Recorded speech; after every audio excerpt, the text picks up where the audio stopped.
Ladies and gentlemen, Wendy Lipton-Dibner.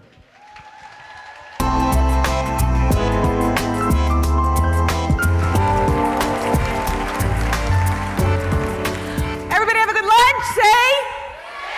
I got you, okay. Well, this session is about you.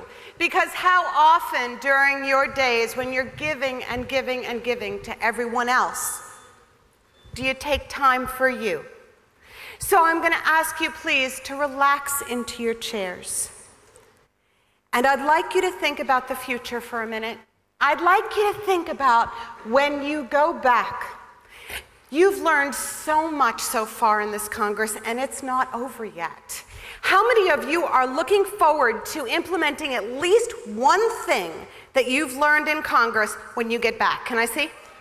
Yeah, exactly. There's a ton of things that you want, and I know that you're excited about doing it, and I want you to do it. And I want to share something with you, because the truth is, I'm scared. I know it sounds strange, and I was talking with some of you at lunch about this, and I need to explain this if it's okay. I really am scared about something. I've been doing this now for over 20 years, traveling all over the world, talking to audiences like you, and the weird thing about it is, every once in a while, I still get scared. And today I woke up scared, and I want to explain why, if you'll permit me. Do you ever have a moment with a client where you actually really like that person? Now stay with me on this. And in that moment, it becomes really important to you, more than usual, that you make a difference for that person. Do you know what I mean? It suddenly is more than just another session.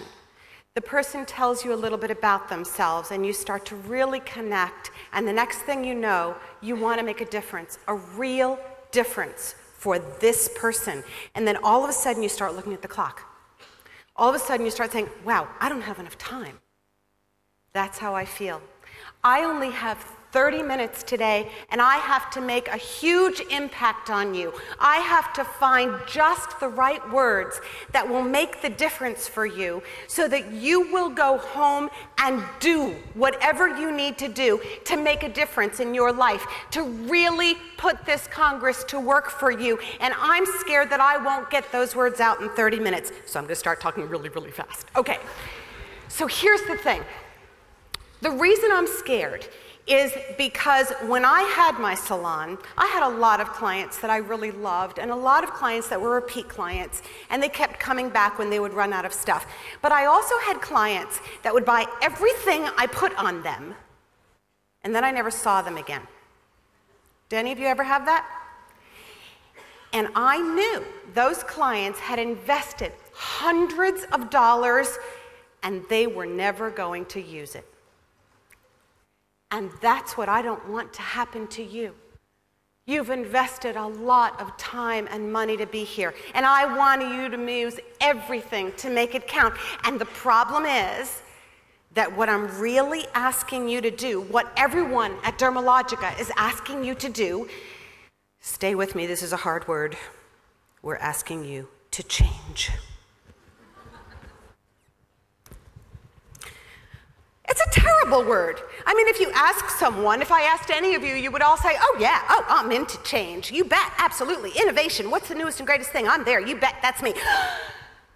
Have any of you ever gone on a weight loss diet? Let's talk about change, okay? I quit smoking this year. Now I need a weight loss diet. Do I have to change anymore? How much more change can I do? You can relate to that, but when someone asks you to change, it's scary. People don't want to change, and if you will permit me, I'll show you how.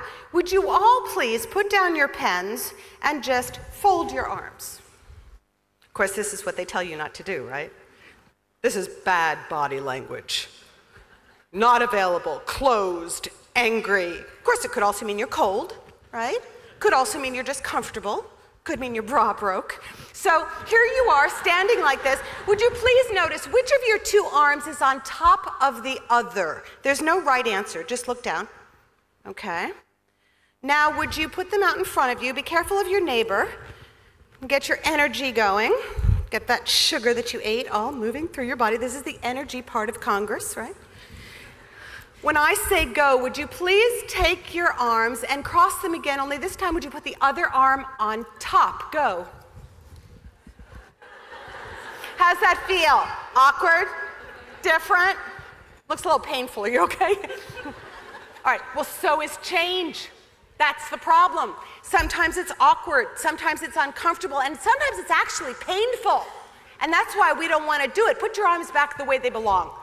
Isn't that better? Oh, don't make me change, please. I don't want to.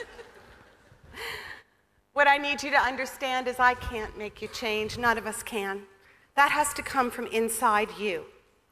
And the challenge is that sometimes when push comes to shove, it's really, really hard. See, while you're sitting here, I have no doubt that you're excited about all of this. I have no doubt that you want to do everything everybody's talked about because you're here. You're here together and you can't help but feel the excitement.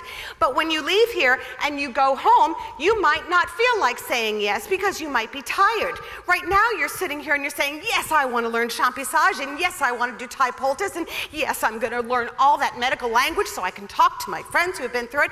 And Wendy, I am going to memorize that behavioral chart, and I'm going to give the test to all of my people. You've all been telling me that. Of course you want to do it. Yes, I want to do it all because I want to be the best skin therapist I know how to be. And then you'll go home and you'll be all pumped up and you'll get back into your shop. And the first thing you're going to walk in there and say, okay, what are we going to do first? Right? And you know what you're going to do first, right? You're going to answer your emails, and you're going to pick up the phone, and you're going to return your messages, and you're going to do your mail, and you're going to do your bills, and then all of the clients will start coming in, and the next thing you know, you're going to be out of your mind, under stress, and then you'll go home that day and you say, oops, I meant to do, okay, tomorrow.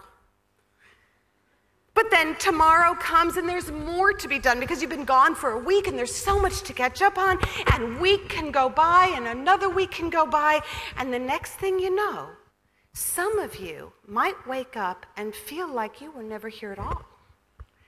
And that's what's scary to me.